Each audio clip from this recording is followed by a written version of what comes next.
Rebonjour à tous.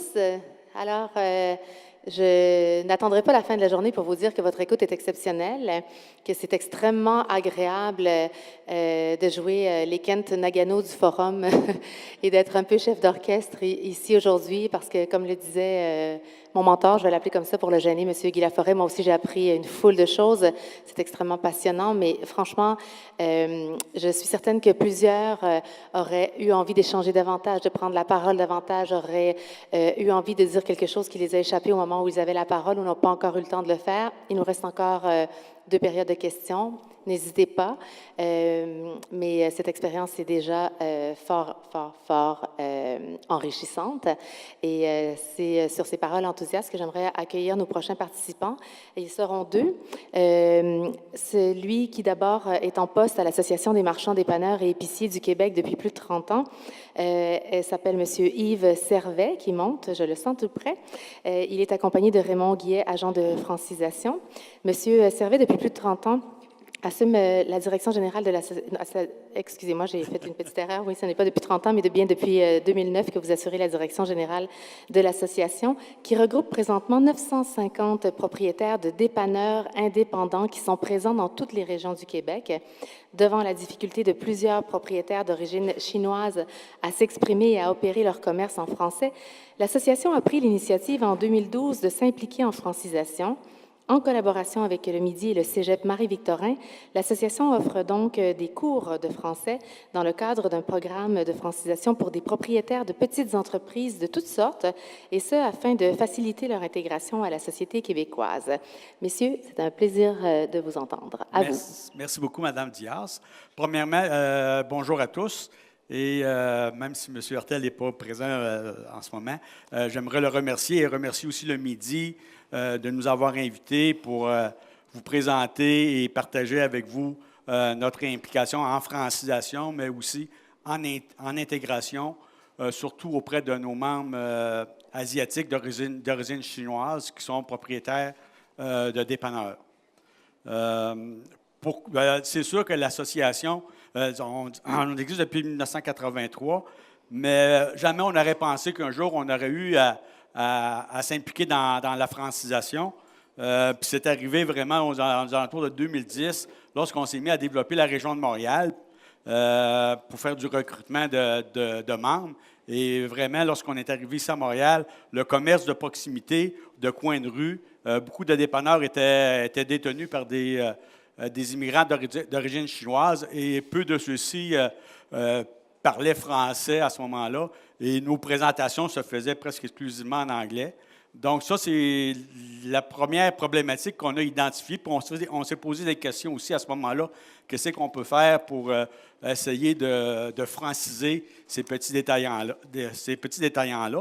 Puis l'autre raison aussi, c'est que maintenant, ce n'est pas juste la région de Montréal, parce que les immigrants investisseurs chinois qui arrivent ici, bien, ils sortent de la région de Montréal. Et maintenant, on en retrouve un peu partout. Puis aussitôt qu'un détaillant québécois qui vend son commerce, plus souvent qu'autrement, c'est un détaillant chinois qui l'achète. Donc, la problématique de la francisation de ces petits entrepreneurs-là, c'était pas juste pour la région de Montréal, mais on avait des détaillants de Trois-Rivières, de Sherbrooke et de Québec qui vendaient leur commerce, puis ils étaient achetés par des immigrants chinois. Et effectivement, c'était devenu une problématique. On s'est dit, nous, à ce moment-là, qu'est-ce qu'on peut faire pour faire notre part, pour essayer de franciser ces immigrants-là qui arrivent ici et qui achètent des commerces de proximité. C'est pour ça qu'en 2012, face à cette problématique-là, on a contacté le Midi avec Mme Veil.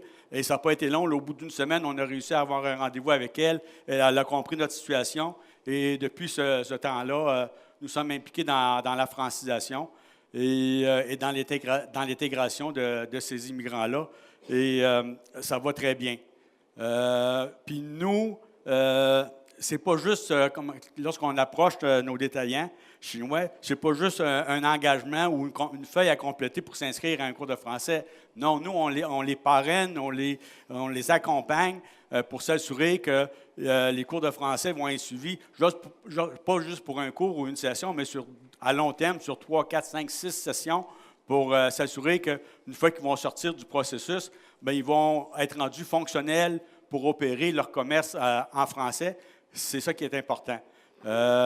Puis, c'est plaisant de constater, puis on en est fiers aussi, lorsqu'un détaillant chinois qui suit nos cours, puis il est rendu au niveau avancé, puis il décide d'arrêter de suivre ses cours, bien, pour nous, ça veut tout simplement dire que ce détaillant-là a réussi maintenant à être fonctionnel et opérationnel pour opérer son commerce en français et rentrer en relation d'affaires avec ses fournisseurs et avec sa clientèle.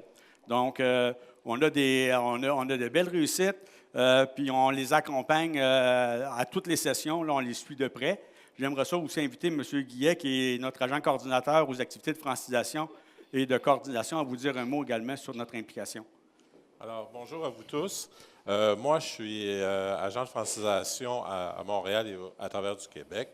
On donne des cours de français à Montréal au cégep Marie-Victorin. Ça fait 3 ans qu'on donne des cours. La première session qu'on a donnée à Montréal, on avait 9 étudiants. Et après 3 ans, cette session ici, qu'on va terminer au mois de janvier, on a 49 étudiants qui sont de tous différents. Il y en a de dépanneurs, de restauration, tous des petits commerçants. Et ça, c'est toujours sur une base volontaire.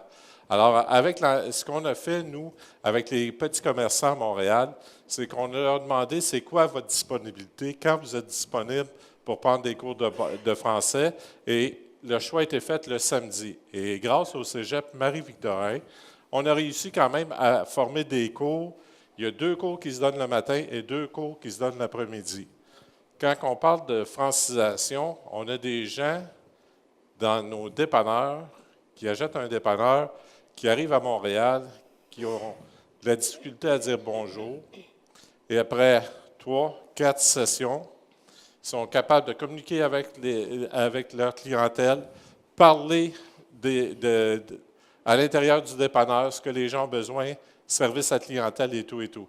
Alors, pour les fournisseurs, pour la clientèle qui va dans les dépanneurs, c'est très important et on est très fiers de ce qu'on a fait.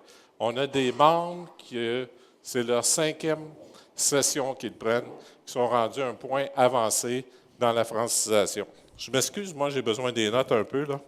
Alors, premièrement, c'est que quand on donne des cours de français au cégep Marie-Victorin, c'est vraiment pour le petit commerçant. Alors, on va parler de la loi du travail, toutes sortes de choses. Ce n'est pas strictement un cours basé sur le français, c'est vraiment pour aider les gens dans leur petit commerce. Le service à la clientèle. M. Leblanc parlait tantôt de la Chambre de commerce, qui a eu un projet d'aller dans les petits commerces. Nous, suite à la demande qui a été faite de nos membres, ils préféraient d'aller en classe. Alors, c'est 2 façons d'approcher les gens pour donner de la francisation à l'intérieur de ça. Okay. Donc, pour compléter ce que Raymond dit, depuis notre implication en 2012, c'est tout près de 200 petits commerçants qui se sont inscrits à des cours de français sur plus ou moins long terme. Donc, on est capable de voir la progression de ces gens-là. Et je regardais au cours des dernières semaines, il y a un paquet d'articles qui sont sortis dans les médias disant que, justement, certains immigrants abandonnaient les cours. Bien, dans notre cas, ils n'abandonnent pas les cours. Ils le font sur une longue période, et quand ils sortent puis sont rendus au niveau avancé, bien, ils sont fonctionnels en français. Puis ça, on en est fiers. C'est plaisant aussi de voir, là, puisque nous, Montréal, sont au cégep Marie-Victorin. À Québec, ils sont dans nos bureaux. On a une salle de conférence qui peut accueillir tout près de 15 personnes. Puis j'interagis presque tous les jours avec eux. Puis quand ils passent devant mon bureau, puis ils nous disent bonjour, puis là, des fois, ils viennent nous dire il y a un client qui m'a dit que mon français s'était amélioré. Fait que c'est là qu'on voit la réussite de notre implication. À Montréal, Raymond, c'est les détaillants fréquentent le cégep Marie-Victorin le samedi, si je ne me trompe pas. On a 4 groupes. Puis à Québec, les détaillants ont décidé de suivre les cours sur semaine. Donc, on a 3 groupes. Un groupe de débutants qui suivent des cours 3 fois 3 heures, 3 périodes de 3 heures, ça veut dire 9 heures, et un groupe d'intermédiaires puis un groupe d'avancés qui suivent des cours 6 heures par semaine, c'est-à-dire 2 fois 3 heures. Donc, vitement, ça fait un petit peu le tour de notre implication, mais comme une image vaut 1000 mots, on a réalisé au cours de l'année 2016-2017 des petites vidéos qui vont vraiment bien vous présenter, puis de vous donner un compte-rendu de ce qu'on fait au niveau de la francisation, puis de l'intégration de nos détaillants chinois. Comme Raymond disait aussi, c'est sûr qu'au départ, on ciblait les dépanneurs, mais la communauté chinoise se parle beaucoup entre eux. Puis là, maintenant, on a des Chinois qui sont propriétaires de bars, des Chinois qui sont propriétaires de restaurants, de garderies, de motels. Fait ils viennent d'un peu partout. Et comme ça se parle entre eux autres, mais souvent, on reçoit des téléphones pour qu'ils s'inscrivent à des cours de français. Donc, ceci dit, moi, je vais laisser la technique, s'ils peuvent peser sur le piton. Manon pèse sur le piton. C'est ça. L'Association des marchands dépanneurs et épiciers du Québec offre depuis 2012 un cours de francisation qui répond réellement aux besoins particuliers des commerçants immigrants. Dans le but de favoriser les échanges entre les Québécois et les nouveaux arrivants, l'AMDEC propose une formation permettant de développer la spontanéité à l'oral. Ayant comme trame de fond différents thèmes et préoccupations quotidiennes des commerçants, le cours devient ainsi un lieu dynamique où le partage d'expériences et de connaissances favorise l'intégration et l'ouverture. Par cette formation en groupes homogènes qui met l'emphase sur la prononciation et la correction phonétique, ce cours de francisation propose un moyen d'apprentissage distinctif. Et grâce à diverses activités culturelles et sociales, l'AMDEC offre à ses membres une expérience unique en son genre.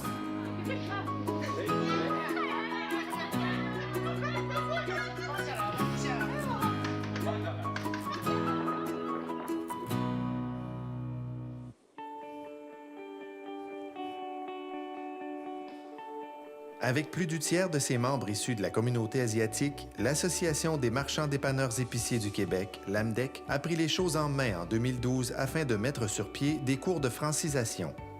Désireux de développer de bonnes relations avec leur clientèle, de même qu'avec les différents fournisseurs, près d'une centaine de détaillants immigrants ont choisi, de leur propre chef, de participer aux ateliers de francisation et aux diverses activités offertes par l'AMDEC. De concert avec l'Office québécois de la langue française et le ministère de l'Immigration, de la Diversité et de l'Inclusion, l'AMDEC facilite plus que jamais l'intégration à la société québécoise de ces nouveaux arrivants. Ces initiatives sont grandement saluées par les membres qui en bénéficient puisqu'elles permettent l'apprentissage d'une nouvelle langue, mais également d'une nouvelle culture qu'ils doivent apprivoiser pas à pas. L'AMDEC tient à saluer leur implication et leur détermination.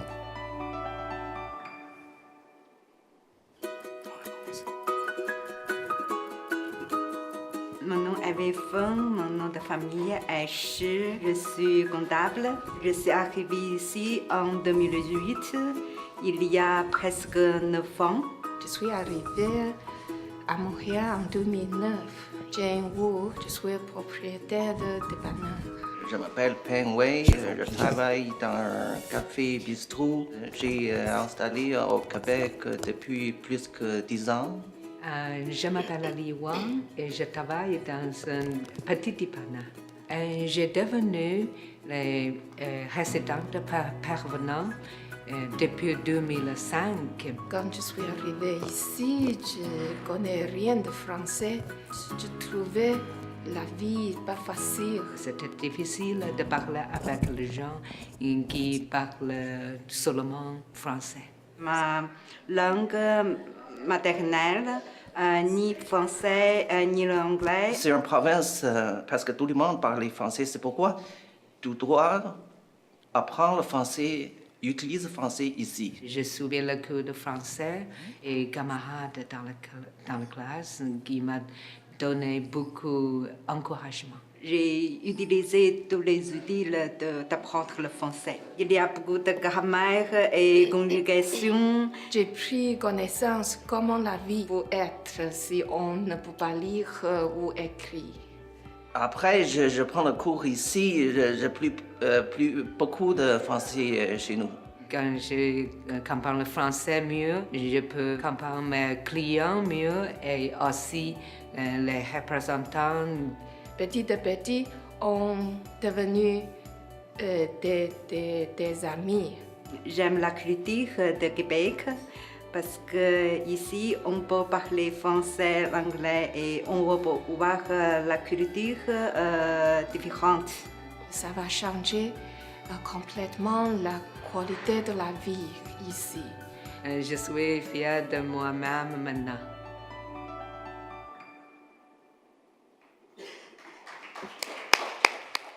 Il en reste un dernier. C'est en présence de Mme Kathleen Veil, ministre de l'Immigration, de la Diversité et de l'Inclusion, de même que de M. André Drolet, député du Parti libéral du Québec, que l'AMDEC a tenu à organiser des événements de reconnaissance afin de souligner la participation et les efforts soutenus de ses membres issus de la communauté asiatique dans leur apprentissage de la langue française. Cette initiative permet de saluer le travail des différents intervenants qui ont œuvré dans ce projet depuis 2012 et également d'en apprendre davantage sur la culture chinoise et ses traditions.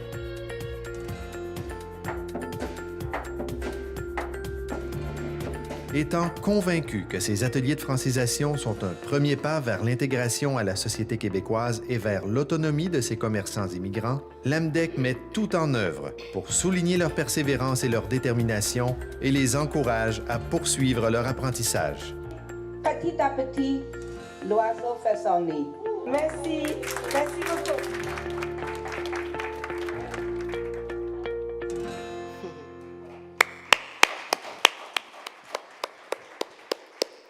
Formidable initiative.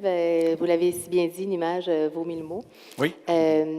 Alors, est-ce que vous souhaitez qu'on commence par quelques questions ici à l'avant ou au micro? C'est le temps ou jamais de s'avancer, de profiter. Ah, ça y est, je sens une manifestation. J'en déduis que c'est à mon tour. Exact. Rebonjour, Marie-Hélène Sené de la Fédération des maisons d'hébergement pour femmes. Merci. Je veux saluer l'initiative qui est magnifique et pleine de bons résultats. J'en profite pour prendre la parole. Ce ne sera pas tout à fait une question, mais en lien avec la francisation des femmes surtout. Dans la vidéo, ce sont des hommes et des femmes et on est très content de voir que les couples propriétaires de dépanneurs peuvent participer à ces séances de francisation. Et on a eu nombre d'exemples au cours de l'après-midi de tous ces programmes qui sont mis en œuvre dans le cadre des entreprises ou de l'emploi. J'aimerais toutefois revenir sur notamment, vous l'avez compris, les femmes qui ne sont toujours pas en emploi ou n'ont pas de perspective d'emploi, femmes immigrantes au Québec, parce que un parcours migratoire compliqué, parce que c'est elles qui ont mis leur projet professionnel sur la glace le temps que monsieur se place, ou tout simplement parce qu'elle n'a pas le droit de sortir de chez elle, parce qu'elle est enfermée. Donc, la violence envers les femmes, l'actualité récente nous l'a montré, c'est une problématique générale, globale, qui traverse les cultures et les classes sociales. Les femmes immigrantes qui arrivent chez nous ne sont pas épargnées, on le voit dans nos maisons. Pour qu'elles aient accès à tant des cours de francisation que de la formation continue, il faut absolument qu'il n'y ait pas de délai de prescription sur ces formations, qu'elles puissent y avoir accès en tout temps, même 20 ans après leur arrivée, parce que c'est parfois la première occasion qui se présente pour elles de enfin avoir accès à ces services qui sont de la responsabilité publique de la société d'accueil. J'ai beaucoup aimé M. de l'ENAP qui nous l'a rappelé tout à l'heure. Il faut aussi avoir des horaires adaptés, du transport adapté. On sait que le Québec, c'est un territoire immense qui fait que quand on habite en Gaspésie, se rendre de Maria à Gaspé pour un cours de francisation qui dure 2 heures, ça ne se peut tout simplement pas. Pareil pour la formation continue. Il faut absolument éviter les mesures coercitives et punitives qui feraient que ces femmes resteraient encore plus longtemps à la maison. Tout ça est du service public et relève des droits fondamentaux de nos nouvelles concitoyennes. Merci. Merci beaucoup. Vous m'excuserez, je ne suis peut-être pas à un cliché près, mais il y avait une dame d'origine chinoise qui a pris la parole tout à l'heure. Alors, je vais donner la parole à M. Grondin de la FTQ, qui est déjà en file pour prendre la parole. Et puis ensuite, si vous êtes là, vous voulez participer à la discussion, évidemment qu'on a besoin de vous entendre, vous, directement, puisque vous êtes concerné. Alors, à vous, M. Grondin. Merci, Mme Diaz. Félicitations à l'association. Je trouve que votre exemple est très éloquent. Montre justement comment l'approche sectorielle ou de communauté d'intérêt peut donner de bons résultats en matière de francisation. Et je pense que c'est une avenue que le ministère devrait développer davantage pour justement assurer des plus grands succès. Nous, à la FTQ, c'est une approche qu'on privilégie aussi dans quelques secteurs d'activité économique. Je pense à l'aérospatial, je pense aux télécommunications, au secteur automobile. Ce sont des activités qu'on tient, des tables, des comités de francisation qui se réunissent périodiquement pour échanger sur leur réalité de travail. Justement, en aéronautique, il y a la présence de logiciels en anglais, de manuels de sécurité qui sont trop souvent en anglais. Pour me donner un exemple, la semaine dernière, où quelqu'un avait mal compris comment visser un boulon comme il faut dans un carlingue d'avion. Alors, peut-être que des fois, le français serait peut-être un peu plus nécessaire, justement, dans cette réalité-là. Et je termine en donnant un exemple, puis peut-être que ça pourrait être un bon invité s'il y a lieu un prochain forum. L'Union des employés de service, section locale 800 à la FTQ, qui offre à ces travailleurs, dont la plupart sont dans l'entretien ménager et beaucoup issus de l'immigration, justement des cours de francisation et qui ont des résultats assez importants. Et je pense que c'est une approche qu'il faudrait vraiment privilégier, surtout quand on constate ce que le rapport de la vérificatrice générale a fait il y a quelques jours. Merci. Merci beaucoup. Je pense que notre dame s'était manifestée tout à l'heure. Oui, youpi. Oui, bonjour, mon nom est Cécilie. Je vais juste féliciter l'initiative de l'association de dépanneurs parce que nous avions travaillé ensemble au début pour cette formation. Dans le même temps, je vais vous faire rappeler, faire attention à les gens, des membres de la communauté chinoise qui travaillent dans le dépanneur. Ils ont beaucoup de problématiques aussi parce que la majorité de ce groupe de gens, ce sont des classes moyennes en Chine, ce sont des gens, des professeurs, des ingénieurs. Quand ils sont venus ici, ils n'ont pas de choix parce qu'ils ne peuvent pas trouver l'emploi, ils ne parlent pas français, donc ils n'ont pas de choix de travailler dans le dépanneur, qui devraient travailler au moins 10 heures, 12 heures par jour pour ramasser de l'argent, puis ça crée beaucoup de problématiques. Par exemple, une fille de mon amie dit qu'elle n'a jamais vu ses parents. Quand elle réveille, ses parents partis. Quand elle se couchait, après elle se couchait, ses parents venus. Puis elle-même ne voulait pas rester avec ses parents. Elle dit quand je suis grandie à CG, puis je vais être éloignée de mes parents parce que je ne l'ai jamais vu. Donc aussi, il y en a beaucoup de violence chez ces groupes de gens aussi, parce que tu travailles dans un dépanneur, un couple, puis souvent dans la nuit, vous êtes tout seul, il y en a beaucoup de violence chez ces groupes de gens aussi. Maintenant, le métier des immigrants chinois, ils ont changé comme le départ et le modèle. Ce sont des gens qui sont très isolés, éloignés de la ville aussi. Je veux juste vous attirer attention pour ces groupes de gens. Merci. Merci beaucoup. Je ne sais pas si vous voulez ajouter quelque chose, sinon il y a quelqu'un qui souhaite vous... C'est sûr que ce n'est pas toujours évident pour les propriétaires de petits commerces à s'absenter du travail pour suivre des cours de français, mais souvent c'est un commerce familial, donc l'homme et la femme se partagent la tâche et donc durant qu'un vient au cours de français, l'autre est au dépanneur. Et puis pour eux autres, je vous dis que c'est une sortie lorsqu'ils viennent au cours de français. Ils ont du plaisir. On leur offre cette opportunité-là. Puis je me souviens, il y a quelques années, je jasais avec une immigrante chinoise ici de Québec qui ça fait longtemps qu'elle est ici. Puis elle me disait, M. Servet, si vous avez l'occasion de les sortir de leur dépanneur, puis de les sortir de la maison, ça leur ferait du bien parce qu'ils sont peut-être 12-16 heures dans leur commerce, puis après ça, c'est la famille, ils ne connaissent rien d'autre. Si vous êtes à même de faire des activités pour les sortir, puis leur faire découvrir le Québec, leur faire découvrir la culture québécoise, ça serait bien. Fait que c'est pour ça aussi qu'on a tout le côté intégration qu'on essaie de faire là, pour ces gens-là. Bien sûr, bien sûr. Monsieur Patrice Daou, à vous. Oui, merci. En fait, bravo justement pour cette initiative-là. Dans le souci aussi de travailler en amont, toujours avant l'arrivée au Québec, il y a peut-être des initiatives qui pourraient être prises au niveau de la formation en ligne. On est sur le point d'avoir quelques projets pilotes au niveau de l'enseignement secondaire parce que l'enseignement secondaire ne pouvait pas faire de la formation en ligne. Et là, il y aura des tentatives à ce niveau-là. Pour y aller, on arrive d'une mission à Pékin et Shanghai au niveau éducation au mois d'octobre dernier.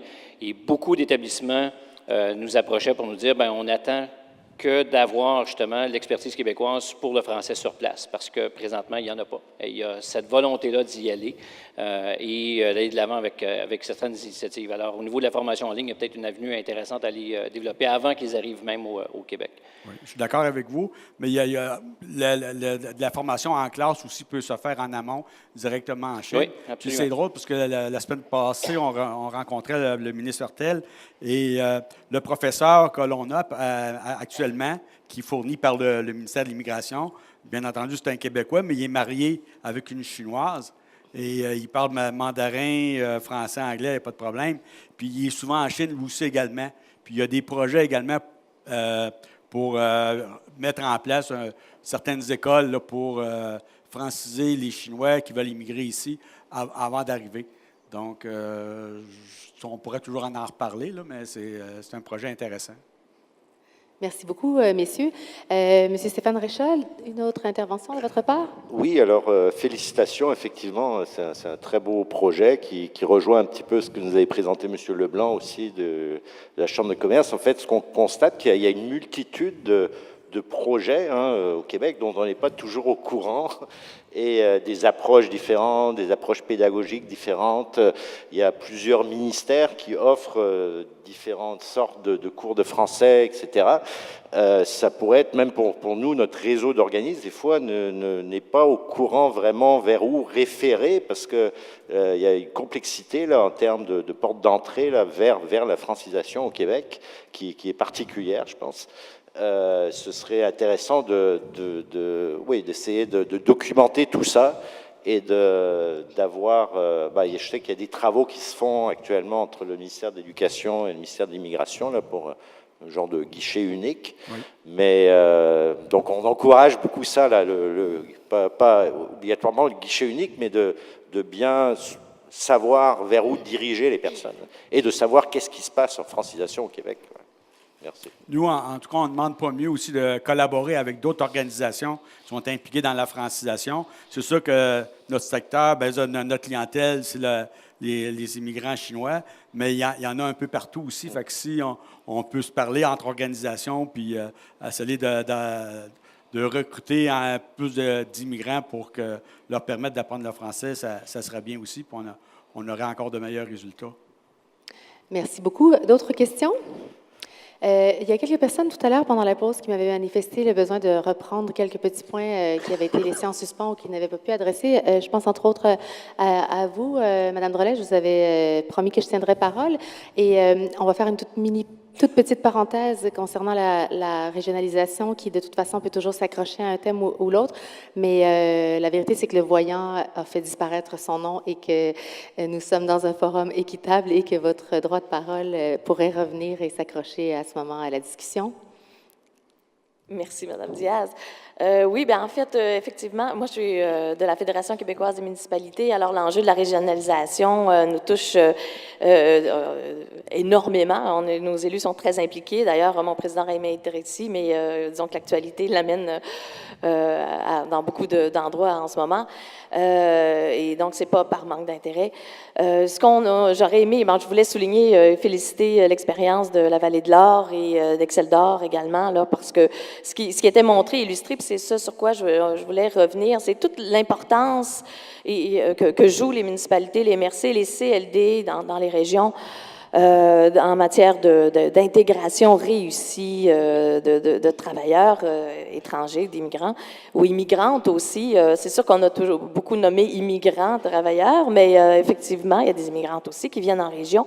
Et quand aussi un autre enjeu qui est important, on parle beaucoup de pénurie de main-d'œuvre, c'est vrai, et on est touché,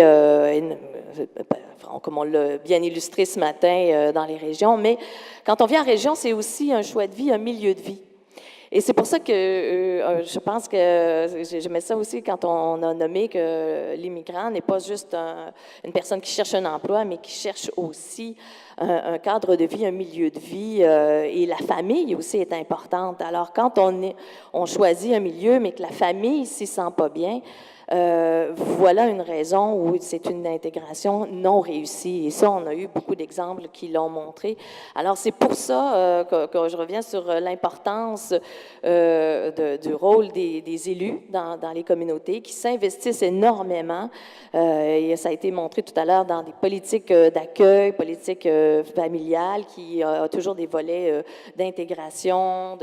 Alors, c'est donc un joueur qui est majeur, qu'on néglige, qu'on n'a pas entendu beaucoup. Heureusement, la Vallée de l'Or était là et on a vraiment apprécié, on l'a vu, toute l'implication que peut, la mobilisation et le partenariat, en fait, qui se vit dans nos communautés pour faire en sorte qu'on ait une intégration réussie de travailleurs qui viennent de l'extérieur. Merci. C'était pertinent d'y revenir. Peut-être juste pour vous dire, là, je ne veux pas trop prendre de temps, là, mais... Écoutez, on est entre nous. Oui, alors, le premier ministre arrivera dans 5 minutes. On prend le plancher en attendant. C'est clair? Alors, peut-être pour vous informer, vous savez, toutes les régions se sont mobilisées à identifier des priorités régionales. Vous avez peut-être entendu parler d'un nouveau programme qui est le Fonds d'appui au rayonnement des régions. Donc, il y a des sous en région. Et je vous dirais, on a fait l'analyse de l'ensemble des priorités retenues dans toutes les régions du Québec. La problématique de la pénurie de main-d'œuvre est nommée partout et l'ensemble des élus ont retenu aussi des actions qui sont en lien avec l'attraction et la rétention. Alors, il y aura une belle mobilisation au cours des prochains mois et aussi certainement des beaux projets de partenariat qui vont se développer. Alors, je crois qu'il y a beaucoup de joueurs ici autour de la table qui vont être sollicités certainement en région aussi. Oui. Bien, merci d'avoir surpassé la gêne que je vous ai imposée de faire une parenthèse du thème dans le thème. Est-ce qu'il y en a d'autres qui voudraient en profiter pour prendre la parole alors qu'on souhaiterait vraiment que tout le monde ait eu au moins la chance, s'il avait l'intention de se manifester? Oui, alors Anna-Maria, j'ai plus facilement retenu votre prénom que votre nom de famille. Je vous en prie, après vous. Alors, rapidement, juste vous dire qu'on a travaillé beaucoup avec les forums sur la valorisation dans notre région et je me suis aperçue que tout au long de la journée, quand on parle de l'immigration, on parle beaucoup des travailleurs qualifiés, de belle intégration qu'on a dans notre région, mais je m'aperçois qu'on oublie que l'immigration, ce n'est pas un paquet de robots qui arrivent dans le contexte des régions, c'est des individus avec des personnalités. Et je pense que des fois, on oublie ça quand on parle d'immigration et quand on parle de tous les acteurs qui doivent être en mouvance pour arriver au niveau global à interagir avec des individus. Donc, parfois, il y en a qui ont des habilités qui sont rapidement inclus dans la communauté, mais il y en a d'autres que c'est plus long. Et parfois, souvent, ça a été mentionné, les femmes issues des minorités visibles ils vivent beaucoup d'isolement et peu de programmes viennent en soutien. Mais on a également aussi la jeunesse. Et on a d'autres facteurs. Et quand on parlait d'éducation, de formation, je pense qu'on a omis de dire que faire un parcours dans lequel les gens doivent recommencer tout à nouveau, c'est une perte de temps et de talent. Et parfois des formations d'un point que souvent, ce n'est pas une ASC nécessairement, mais des programmes vraiment très ponctuels, ça pourrait accélérer l'entrée des professionnels en région qui pourraient être très appréciés. Nous, en tout cas, on travaille avec les employeurs, on a vu des professionnels, des gestionnaires, des ingénieurs, des électromécaniciens, des gens bien intégrés, même la commission scolaire de Saint-Hyacinthe, les réseaux de santé, qui est un Monterrey-JS, qui est énorme comme territoire.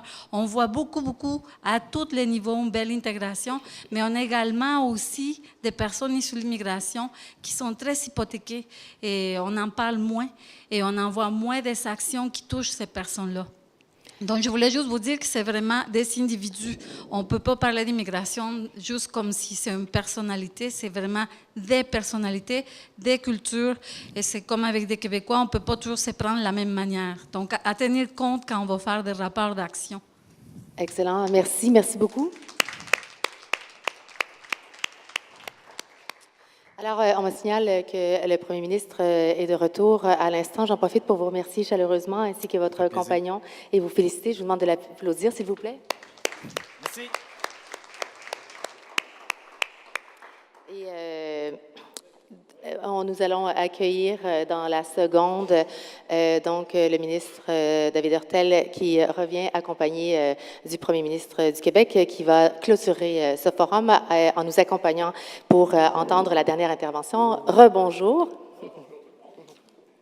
La période de questions était délicieuse. Oui, exact. Alors, c'est un plaisir de vous avoir avec nous. J'espère que le ministre vous aura fait un débriefing, comme on dit, des discussions les plus envolées que nous avons eues aujourd'hui. Et je vais présenter donc notre dernier intervenant. C'est avec lui que nous allons terminer l'échange. Il s'agit de M. Robert Méran, qui, depuis son arrivée au service aux immigrants et aux entreprises à titre de directeur général depuis l'an 2000, il s'est employé à élaborer et à mettre en œuvre des programmes d'intégration socio-économique des immigrants. Ces programmes, inspirés des principes de la pédagogie de la réussite et de la transformation, sont axés sur les communications ainsi que sur les besoins et les attentes des employeurs. Ils ont donné lieu à des partenariats solides avec le milieu de l'éducation et les acteurs économiques. Je vous demande d'accueillir maintenant M. Robert Méran. Soyez le bienvenu.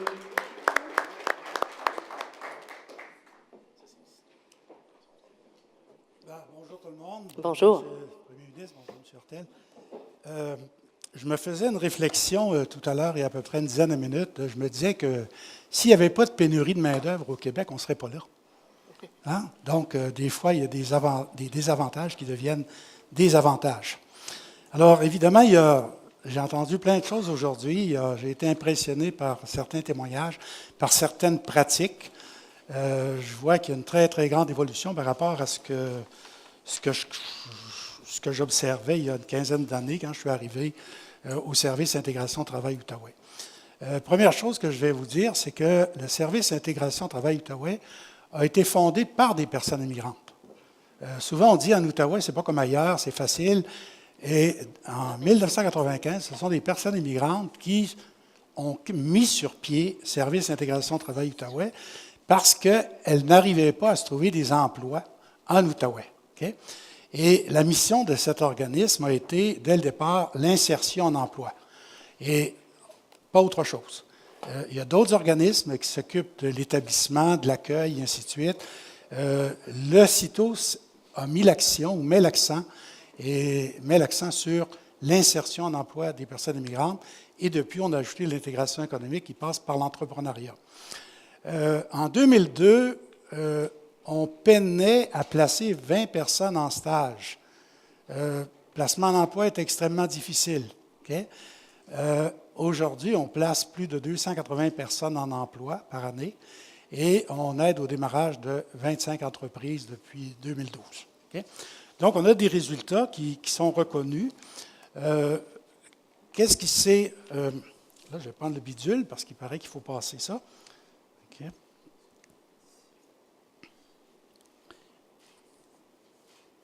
Alors, donc, je vais passer par-dessus, mais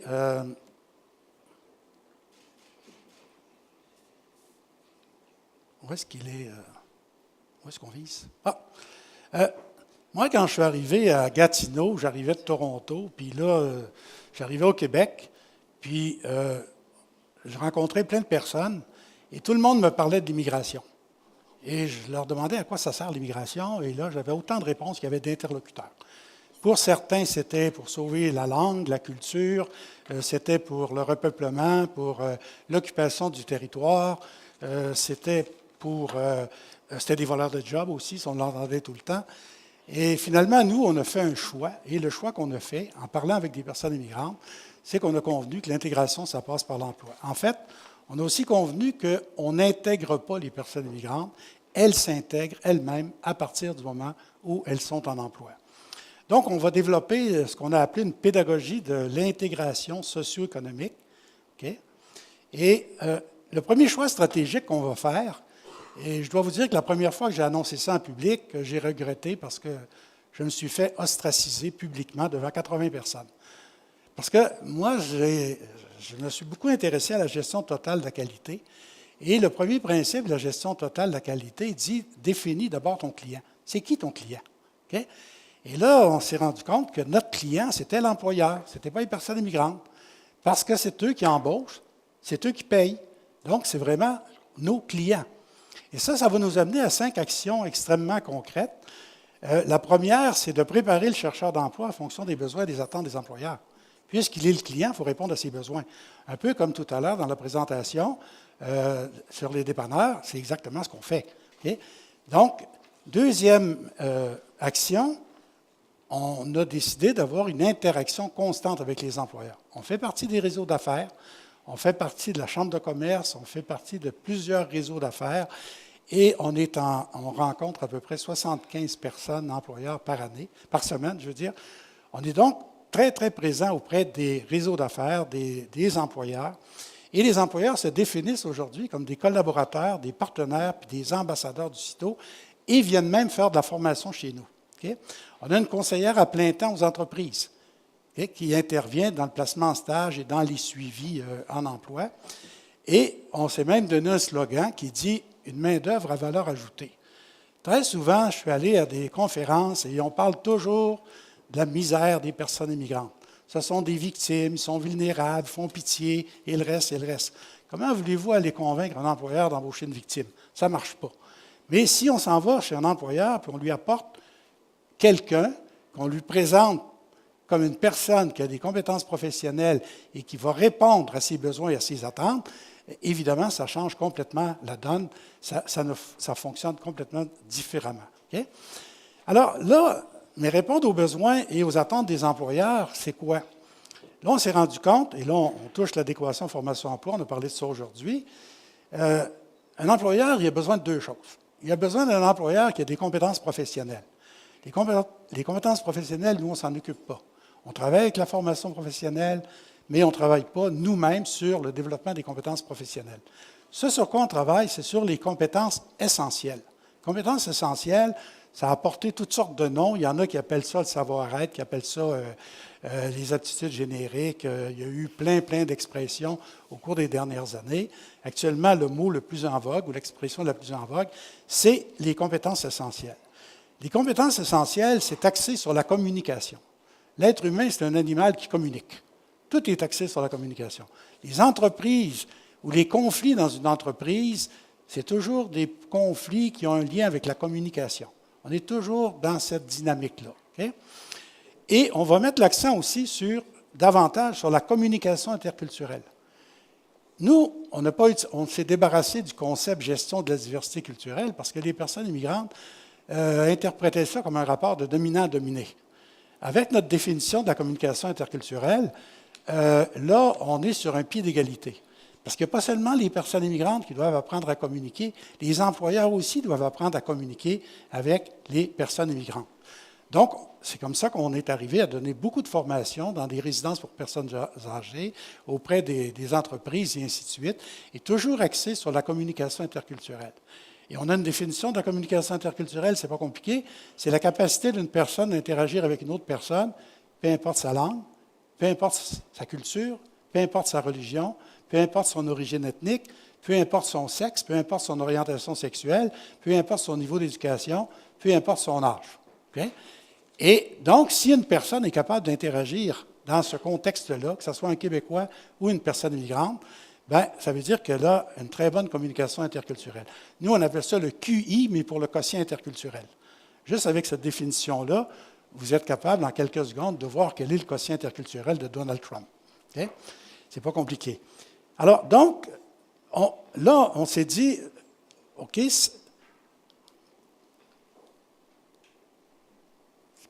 OK. Donc, on n'est pas rendu. je suis passé, il faut reculer. Donc, on va... Seulement le vert, seulement le gros. C'est hein? Seulement le gros vert. Le gros vert, OK. OK. C'est pas là que je vais aller. OK. Donc, un deuxième choix stratégique, on s'est dit, il faut répondre aux besoins des employeurs. Les aptitudes génériques dont j'ai parlé tout à l'heure, on ne les a pas inventées. Moi, j'ai travaillé beaucoup avec des employeurs toute ma vie et on avait développé avec eux une liste d'aptitudes génériques ou de compétences essentielles. Et on a vérifié ça avec les employeurs en Outaouais, c'est exactement ce qu'ils cherchent. Ils cherchent quelqu'un qui a des compétences professionnelles, mais aussi qui est capable de communiquer d'une façon de répondre aux besoins de l'entreprise. Qu'elle soit dans un dépanneur ou ailleurs, on est toujours dans l'ordre de la communication. Et un autre facteur aussi qui a été très important pour nous, on a décidé de faire une entente avec une commission scolaire, la CSPO, Commission scolaire des portages de l'Outaouais, et Emploi Québec, et le CITO. Et pourquoi on a fait ça? Parce qu'un élément qui a été abordé quelquefois aujourd'hui, mais qui aurait pu l'être davantage, c'est la question des stages. Les stages, c'est essentiel pour un chercheur d'emploi, que ce soit un Québécois ou que ce soit une personne immigrante. Donc, on va aller trouver la CSPO, et à partir des 8 compétences essentielles, on va développer une trentaine d'ateliers. Okay? On va développer une trentaine d'ateliers, et ces 30 ateliers, d'ailleurs, sont reconnus dans le cadre du programme d'insertion socio-professionnelle du Québec. Okay? Pour nous, ça va nous donner une poussée absolument extraordinaire. C'est que les personnes immigrantes viennent chez nous, vont dans un programme de formation. Dans ce programme de formation, en fait, il y en a 2 avec la commission scolaire. Il y a un programme où il y a 6 semaines de formation, suivi de 5 semaines de stage. Et ces ateliers-là sont donnés par plus de 20 formateurs. 20 formateurs, il y a des formateurs de la commission scolaire, il y a des employeurs qui viennent faire de la formation, il y a le service de police de la ville de Gatineau. Imaginez-vous pour les personnes qui arrivent chez nous, okay, et qui, pendant 6 semaines, sont en présence d'une vingtaine de formateurs. C'est une immersion en français. On a des personnes qui arrivent chez nous, des fois, qui sont passées par la francisation, elles ne sont pas très à l'aise, très fluides au niveau de la communication en français. Après les 6 semaines, ces personnes-là font un progrès extraordinaire. Okay? Et les stages, ce qui est intéressant avec les stages, c'est que 80 des emplois proviennent des stages. Donc, chaque fois que les personnes viennent chez nous et font des stages, c'est 80 de probabilité qu'elles vont rester en emploi sur le milieu de travail ou dans un emploi connexe. Donc, ça fonctionne super bien. Le taux de persévérance dans nos programmes de formation est de l'ordre de 100 %. Quand une personne commence les programmes chez nous, elle se rend jusqu'à la fin. Il y a un programme de 6 semaines avec 5 semaines de stage. Il y en a un autre, c'est 4. C'est selon l'éloignement du marché du travail. En 2000, on peinait à placer 20 personnes en stage par année. L'année passée, on a placé 230 personnes en stage. Et aujourd'hui, on a un beau défi parce que, vous savez quoi? On n'a pas assez de stagiaires pour la demande des employeurs qui nous appellent, qui veulent des stages. On a des personnes qui sont passées chez nous, qui sont arrivées à Gatineau. Pendant 2 ans, ils ont envoyé un paquet de CV. Ils n'ont jamais eu un retour d'appel. Ils n'ont jamais été invités à une entrevue. Ces personnes-là viennent chez nous. Généralement, après 6 semaines, ils ont la possibilité d'aller faire 1 ou 2 ou 3 stages. Elles ont le choix. Et à la fin, c'est sûr qu'elles ont un emploi. Donc, on a toutes sortes de phénomènes comme ça qui sont très, très, très positifs. Je dois dire qu'au CITO, tous les employés du CITO sont des personnes immigrantes. Au CITO, on parle 10 langues. Okay?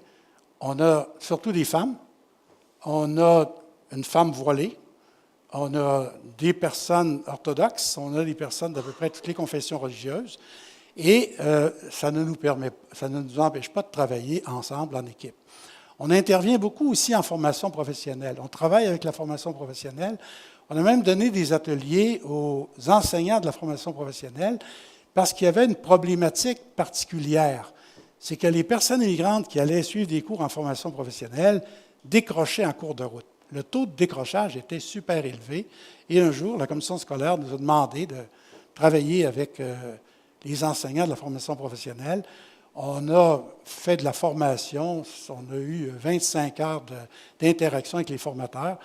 Et aujourd'hui, le taux de persévérance dans les programmes de formation professionnelle est de l'ordre de 80 %. On intervient aussi dans les hôpitaux, dans les résidences pour personnes âgées. On est tout le temps en train de travailler avec les employeurs.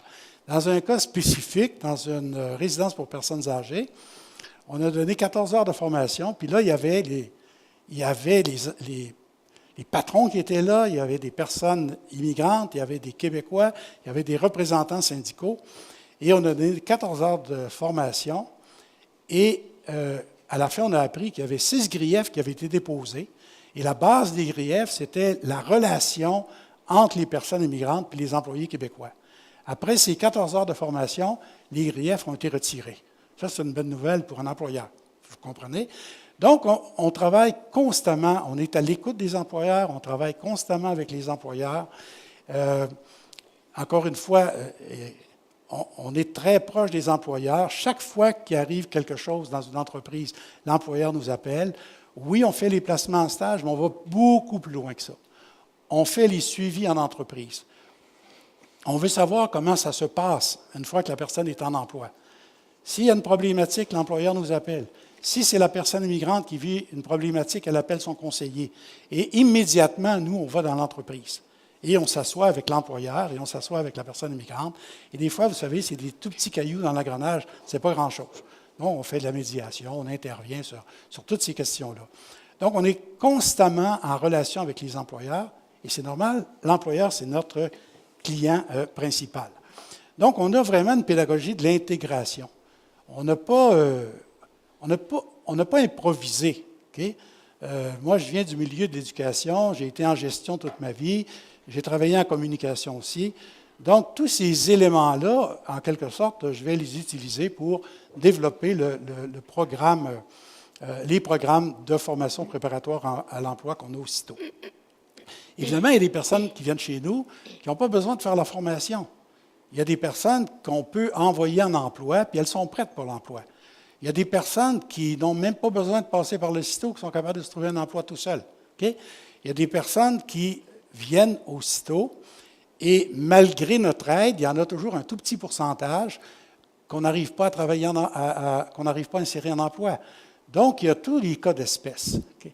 Donc, mais c'est très important que globalement, si on regarde l'ensemble des personnes qui viennent chez nous, ben, la formation qu'on leur donne les amène à l'emploi. Et quand les personnes sont en emploi, et que ça va bien, qu'ils sont satisfaits, qu'ils sont heureux, que l'employeur aussi, ben, la question de la discrimination ne se pose pas. On n'a vraiment à peu près jamais des problématiques de discrimination. Ça ne se pose pas parce qu'on règle toujours les petits détails avant que ça devienne trop problématique. Donc, il y a des enjeux. On a encore des enjeux. On a parlé de la francisation. Nous, on reçoit des personnes qui viennent de la francisation. Okay? On a plusieurs personnes qui nous arrivent de la francisation.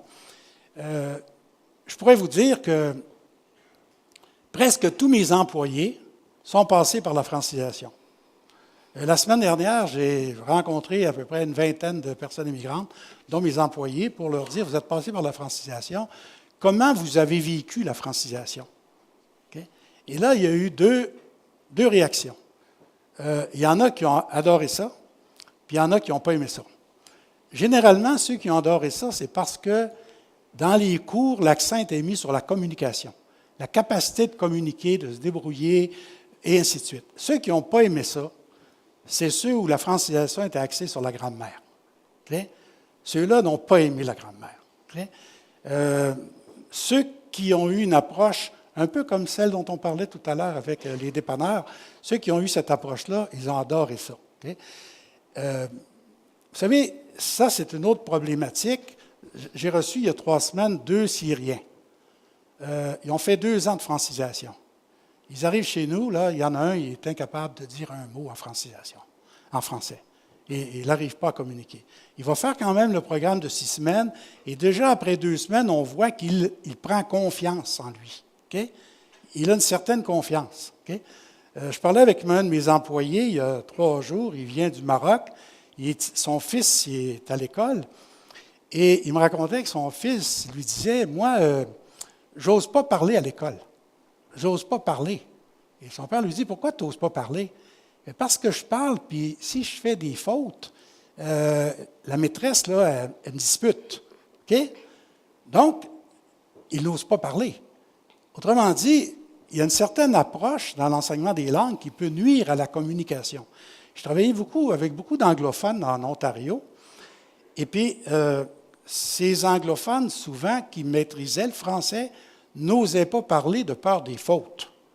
Parce que quand on fait des fautes, vous savez, la faute, ça a une connotation morale, c'est comme faire un péché. Okay? Dans la plupart des autres langues, on fait des erreurs. Si vous parlez anglais, vous faites des erreurs. Si vous parlez portugais, vous faites des erreurs. Si vous parlez espagnol, vous faites des erreurs. Et une erreur, ce n'est pas compliqué. C'est très rare qu'on va vous reprendre, qu'on va vous reprocher et qu'on va vous bloquer en quelque sorte parce que vous avez fait une faute. Donc, il y a une dynamique là en francisation qui est très importante. On peut des fois tellement mettre l'accent sur la grammaire que l'on bloque la communication. Ça, je pense que c'est quelque chose auquel il faut penser. Au Collège Algonquin, où j'étais pour amener les Anglais à apprendre le français, on avait même mis sur pied un cours qu'on appelait French for Fun. Okay? C'est-à-dire, les anglophones venaient parce qu'on s'amusait. On s'amusait dans ces cours-là. Okay? Donc, je pense qu'il faut, avec les personnes immigrantes, mettre l'accent beaucoup, beaucoup sur la communication fonctionnelle. C'est un mot qu'on a utilisé tantôt. Il faut rendre les gens fonctionnels. Et ce n'est pas les rendre, on ne veut pas faire d'eux des spécialistes en grammaire du français. On veut qu'ils soient d'abord capables de fonctionner dans la langue du pays d'accueil. Et ça, c'est extrêmement important. Si après, ils ont besoin, dans leur milieu de travail, de perfectionner leur français, bien là, c'est sûr qu'ils pourront faire des cours, qu'ils pourront faire davantage. Moi, si j'avais donné un test de grammaire à tous mes employés, okay? Tous mes employés qui forment une super équipe de travail, bien, j'en aurais pas embauché un seul. J'en aurais pas embauché un seul. Et pourtant, mais depuis qu'ils sont avec le CITO, depuis 10, 12 ans, même 15 ans dans certains cas, le français de ces personnes-là s'est beaucoup, beaucoup amélioré. Et qu'est-ce qu'on fait pour qu'ils développent leur rédaction écrite? Bien, chaque semaine, on a une réunion d'équipe, puis à tour de rôle, ils doivent faire le compte-rendu de la réunion. Okay? Donc, ils apprennent à écrire en fonction des besoins de leur environnement. Si vous le permettez, M. Méran, c'est passionnant et j'aimerais que la personne qui veut vous poser une question ait le temps de le faire avant de conclure la journée. OK, je pensais que... Non, ça c'est après. Ah, excusez-moi. Mais il n'y a aucun problème, mais si vous le permettez, regardez le marché que je vous propose. Je donne la parole à M. Alain Fortier qui vous adresse votre question et ça vous permet dans votre tête de préparer votre conclusion. Bon. Ça vous va? Oui. M. Fortier, à vous. Oui, merci infiniment. Félicitations pour votre présentation, mais aussi le projet que vous avez conduit. Et je ne sais pas si c'est une question, un éditorial, une demande, un souhait, mais une des choses, en tout cas, que je réalise, c'est que lorsque Emploi Québec et les commissions scolaires ne sont pas loin, souvent, ça donne de beaux résultats. Alors, interprétez-le comme vous voulez. Si jamais on avait une annonce structurante aujourd'hui, il faudrait probablement que ces deux joueurs ne soient pas loin non plus. Merci. Oui, moi, je suis tout à fait d'accord. C'était d'ailleurs une suggestion. Moi, je parle d'un écosystème. Et je vois très bien le ministère de l'Immigration au centre d'un écosystème et qui fait en sorte que les autres ministères jouent des rôles. Okay? Des fois, ce n'est pas évident. Nous, on travaille avec la commission scolaire, on travaille avec Service Québec, on a un excellent partenariat, on travaille avec le Midi, mais des fois, on aimerait ça qu'il y ait du chevauchement aussi entre ces ministères-là. On travaille avec le Messie aussi. Il faudrait que le Messie soit davantage aussi intégré dans cet écosystème. Alors, je vous remercie. Je vous demande qu'on applaudisse M. Méran chaleureusement.